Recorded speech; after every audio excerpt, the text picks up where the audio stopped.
बड'लेण्ड इंखं टेलिभिजनाव आसाम आयेन आफाद जथुमनि लाइभ 12 जुलाइनिफ्राय आसाम आयेन आफादनि रां बावजा जथुम्मा फैगौ आगस्ट दाननि 13 अक्ट'हालागै जथुमनो लानाय आसाम आयेन आफादनि गासै हाबाफारिखौ बड'लेण्ड इंखं टेलिभिजना लाइभ फोसावगोन।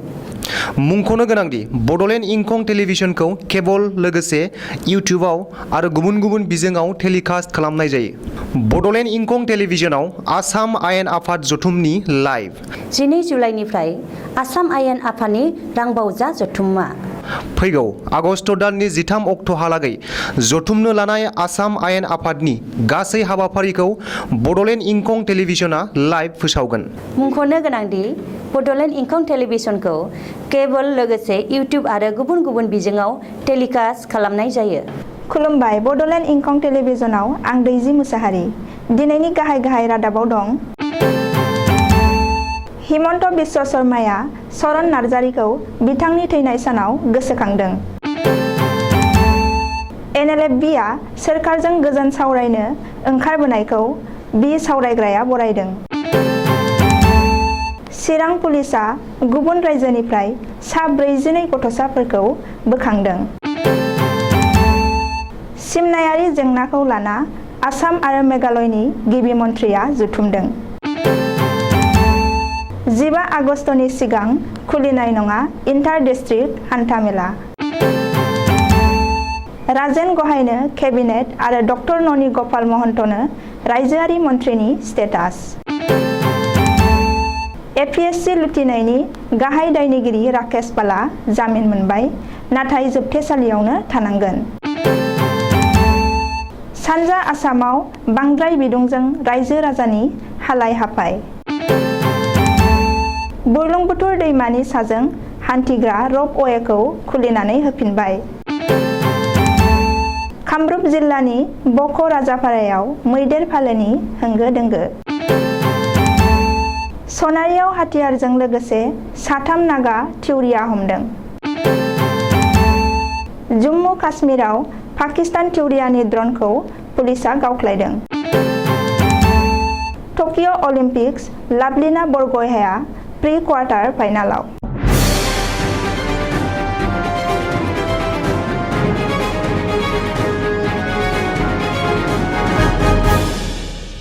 आसामनि गिबि मन्थ्रि डक्टर हिमन्त बिश्व शर्माया बर' हारिनि गेदेमा थुनलाइगिरि, राजखान्थिगिरि आरो समाज सिबियारि रुंसारि चरण नार्जारिखौ बिथांनि थैनाय सानाव गोसोखांदों।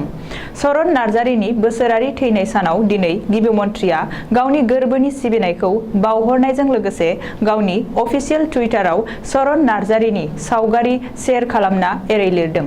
अनारु थु सिगां हारि फोजाखां खन्थाइनि गेजेरजों बर' हारिखौ सिगांलांनो थुलुंगा होनाय मुंदांखा राजखान्थिगिरि, थुनलाइगिरि, समाज सिबियारि चरण नार्जारिया अरायबो गोसोखांजाथाव गेदेमा सुबुं।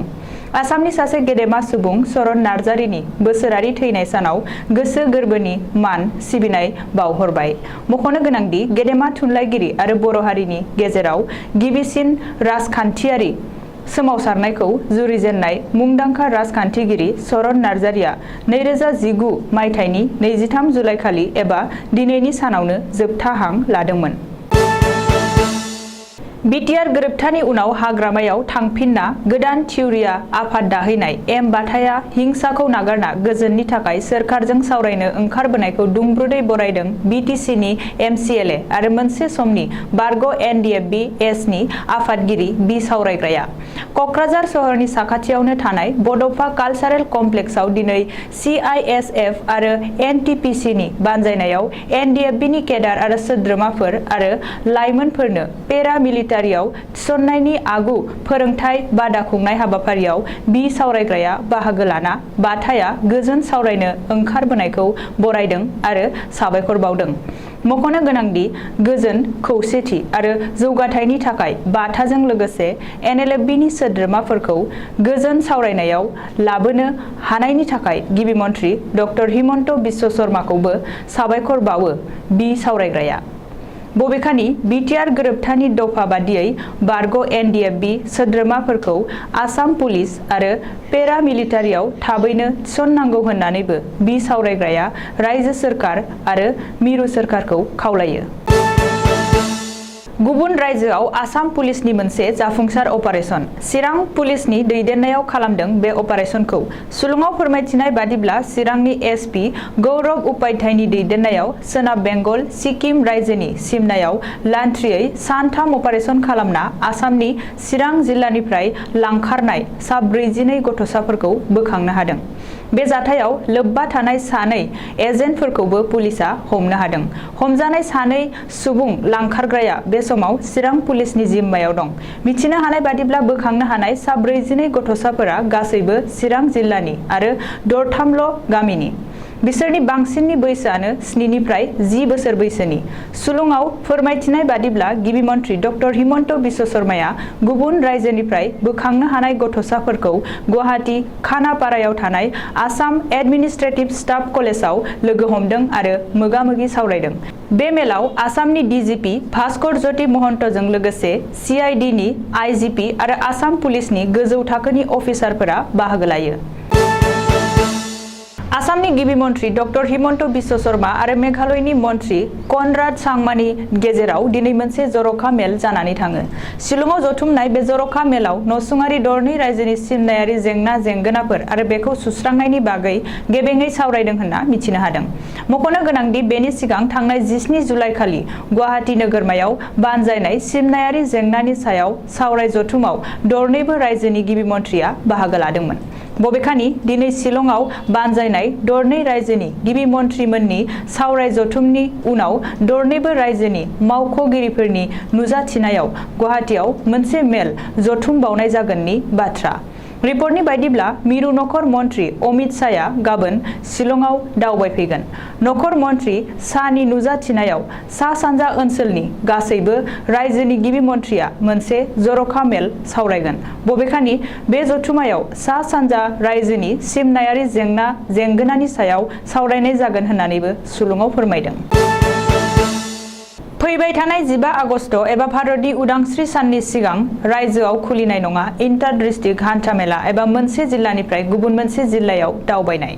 15 आगस्टनि सिगां रायजोआव इन्टार डिस्ट्रिक्ट हान्था मेला खुलिनाय नङा होननानै रोखा फोसावबाय गिबि मन्थ्रि डक्टर हिमन्त बिश्व शर्माया। मख'नो गोनांदि आसामाव कर'ना भाइरासनि थाखाय कारफिउ जागायनाय समनिफ्रायनो इन्टार डिस्ट्रिक्ट हान्था मेला बन्द खालामनायखौ खुलिफिननो थाखाय माखासे थाखोआव दाबि खालामगासिनो दं। बेखिनि समावनो 15 आगस्टनि सिगां इन्टार डिस्ट्रिक्ट हान्था मेला खुलिनाय नङा होननानै इसारा होदों गिबि मन्थ्रिया। अब्लाबो सप्तासेनि गेजेराव सानसे बा साननै गुबुन जिल्लायाव हान्थिनायनि खाबु खालामनो हागौ होननानै गिबि मन्थ्रिया बुंदों। गिबि मन्थ्रिया बुंनाय बादिब्ला गिबि सप्तायाव सानसे साननै आरो उनाव सानथाम सानब्रैसिम गुबुन जिल्लायाव हान्थिनायनि खाबु खालामनाय जागोन। बबेखानि जाय समाव रायजोआव सानफ्रोमबो कर'नाजों सा 20-25 सुबुंफोरा जिउ गोमागासिनो दं, बे समाव इन्टार डिस्ट्रिक्ट हान्था मेला खुलिनायनि बागै थांखि लानाया गनायथाव जानाय नङा होननानैबो गिबि मन्थ्रिया बुंदों।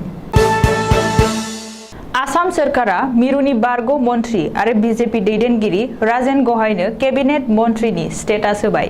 बेबादिनो गुवाहाटी मुलुगसोलोंसालिनि राजखान्थि बिगियान आयदानि बुंथिगिरि डक्टर ननि गपाल महन्तनो रायजोआरि मन्थ्रिनि स्टेटास होबाय। बिस्थिबारखालि गिबि मन्थ्रि डक्टर हिमन्त बिश्व शर्मानि दैदेननायाव मोनसे केबिनेट मेल जानानै थाङो। बे केबिनेट मेलनि गेजेरजोंनो राजेन गहायनो केबिनेट स्टेटास आरो डक्टर ननि गपाल महन्तनो रायजोआरि मन्थ्रिनि स्टेटास होनो बिथांखि लानाय जायो। केबिनेट मेलनि उनाव सावस्रि मन्थ्रि केशव महन्तआ खौरांगिरि मेल खुंना फोरमायनाय बायदिब्ला मैया जालांनाय केबिनेट मेलाव मिरुनि बारग' रायजोआरि मन्थ्रि आरो नगावनि बारग' MP राजेन गहायखौ Assam food and civil supplies कर्परेसननि मासिगिरि थिसननो थांखि लायो। बेजों लोगोसेनो राजेन गहायनो केबिनेटनि मानदान्दा होनो थांखि लायो।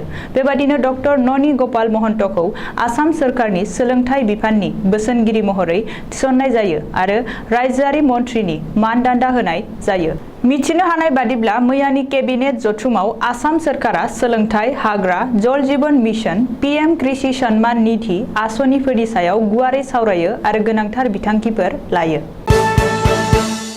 रायजोनाङै सोमावग्लुंनाय APSCनि लुथिनाय जाथायनि गाहाय दायनिगिरि राकेश पालआ जामिन मोनबाय। एपीएससी लुथिनायनि गाहाय दायनिगिरि आरो एपीएससी नि बारग' मासिगिरि राकेश पालनि हेंथायै सीआईडीआ थिसननाय केसआव बिस्तिबार खालि स्पेशियल कर्टआ जामिन होयो। अब्लाबो जोबथेसालियावनो थानांगोन राकेश पालआ, मानोना भांगाघर थानायाव थिसननाय केसनि सायाव दासिमबो जामिन मोनाखै राकेश पालआ। मिथिनो हानाय बादिब्ला राकेश पालनो बिजिरसालिया जामिन होदोंब्लाबो माखासे नेम खान्थि खानानै होदों। खान्थि बादियै राकेश पालआ सम सम बिजिरसालियाव हाजिर जानांगोन। बेनि अनगायैबो बिजिरसालिनि बिथोन मोनालासेनो कामरुप मेट्र' जिल्लानि बाहेराव थांनो मोननाय नङा आरो गावनि पासपोर्टखौ बिजिरसालियाव जमा होनांगोन। आथिखालाव सानजा आसामनि डिब्रुगड़, तिनिसुकिया आरो चराइदेउ जिल्लाफोराव बांद्राय बिदुंजों सुबुंनि जिउ खांनायाव गोबां हेंथा नुजाथिदों। शुक्रबार खालि 37 डिग्री सेल्सियास रेकर्ड खालामदों। जाहोनाव बै जायगानि सुबुंफोरा जोबोद खस्थ' मोननांनाय फोरमायदों। ओजोंहाय गेजेर आसामाव 33 डिग्री सेल्सियास आरो आफां आसामनि गोबां जिल्लाफोराव 33 डिग्री सेल्सियास बिदुंखौ मोननो हादों।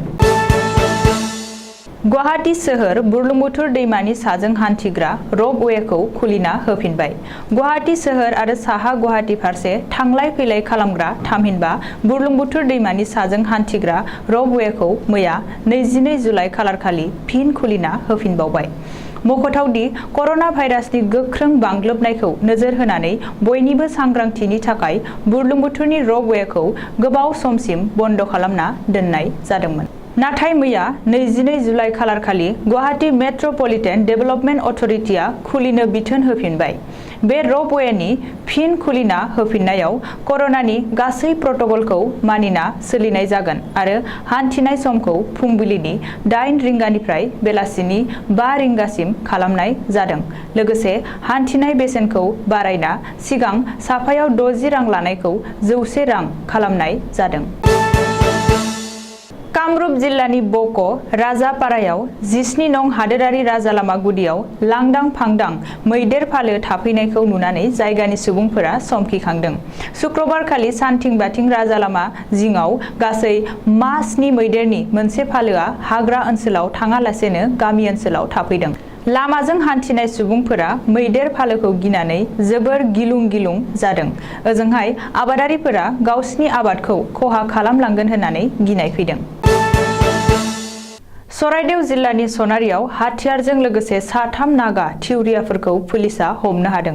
चराइदेउ पुलिस आरो 12 नं आसाम राइफलनि जवानफोरा जथाय अपारेसन खालामना सनारिनि बालिजान साहा बागाननिफ्राय 3 NSCN थिउरियाफोरखौ हमनो हादों होननानै मिथिनो हादों। 3 नागा थिउरियाफोरखौ टिंकु कन्याक, नाकेयं कन्याक आरो यानु कन्याक होननानै पुलिसआ सिनायथिदों आरो थिउरियाफोरजों लोगोसे 2 पिस्तल, 2 मेगजिन, माखासे गोग्गो गुलि, 2 मबाइल फन आरो माखासे अजद गोनां मुवा बेसादफोरखौ बोखांनो हायो। बबेखानि नागा थिउरियाफोरा आसामाव हाथियार फाननो थाखाय फैदोंमोन होननानैबो पुलिसनि सुलुङाव बुंदों। जम्मु काश्मीरनि आखनुरतारा सेक्टराव पाकिस्ताननि थिउरिया हानजा जैश-ए-मोहम्मदआ संगालि महरै दैथायहरनाय मोनसे ड्रनखौ जम्मु काश्मीर पुलिसआ बृहस्पतिबारनि हराव गावख्लायनो हादों। जम्मु काश्मीरनि पुलिसनि सुलुङाव फोरमायनाय बायदिब्ला बे ड्रनखौ गावख्लायनानै 5 किल'ग्राम लिरथायनि मोनसे IED बमा आरो गोबां बिबांनि गुलि बारुद बोखांनो हादों। जम्मुनि IGP आरो खौरांगिरि मेल खुंनानै बुंदों दि आथिखालाव जैश-ए-मोहम्मद थिउरिया हानजाया बै ओनसोलाव गोबां गोहोम खोख्लैनो नाजागासिनो दं। जापाननि राजथावनि टकिय'आव दिनैनिफ्राय जागायबाय 32थि अलिम्पिक्स खेलाया। टकिय' अलिम्पिक्सआ जागायनायनि सिगांनो भारत आरो आसामनि थाखाय मोजां खौरां। आसामनि बक्सार लाभलिना बरग'हाया प्रि क्वार्टार फाइनेलाव जायगा दखल खालामबाय। लाभलिना बरग'हाया अलिम्पिक खेला जागायनायनि सिगांनो 69 केजि इभेन्टनि गिबि राउन्डआव मोननो हाना प्रि क्वार्टार फाइनेलसिम दावखोयो। रिपर्टनि बायदिब्ला लाभलिना बरग'हाया फैगौ 27 जुलाइ खालि जार्माननि नेशनेल चेम्पियन बक्सार नेडिन आपेटजों मोगा-मोगि जानो नांगोन। मख'नो गोनांदि बुहुमनि 5 नं रेंकिंनि बक्सार नेडिन आपेट्सनि रुजुनायाव लाभलिना बरग'हायनि रेंकिंआ गाहायाव। अब्लाबो वर्ल्ड आइबा रेंकिंआव लाभलिनाया 3थि जायगायाव दं। दानिया बोथोरनि खौरां। गाबोन सुनिबार खालिनि बड'लेण्डनि बोथोर।